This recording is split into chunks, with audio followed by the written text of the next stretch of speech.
You know that moment when you're lying in bed, staring at the ceiling, and you convince yourself it's just your tired eyes making patterns out of cracks? That's how it started for me. The web of lines above my bed grew thicker every night, but I blamed the leaky upstairs neighbor and shrugged it off, even as the discoloration spread like bruises across the plaster. But last night, I learned that some things pressing against reality's skin aren't content to stay hidden forever. Around 2 a.m., a muffled scraping jolted me awake. The ceiling above my head bulged, swelling outward as if something heavy was crawling on the other side. I froze, breath caught in my throat, watching a thin, pale hand, so long it looked wrong, poke through the cracks and dig its fingers into the plaster. The skin was translucent, stretched over bone, each knuckle flexing as it peeled the plaster away in crumbling curls. I wanted to scream, but curiosity rooted me in place. The hand wasn't searching randomly. It seemed to be feeling for something specific, its movements deliberate, almost desperate.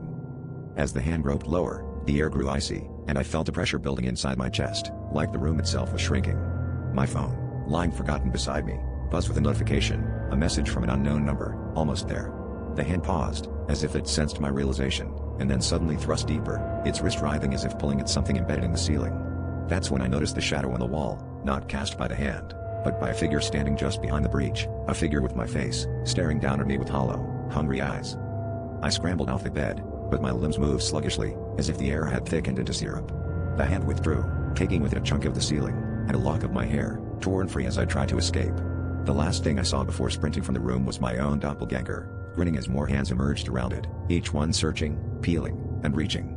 I left the apartment behind, but every night since, I've found new cracks forming above wherever I try to sleep, and I know it's only a matter of time before they reach through again. This time, to finish what they started.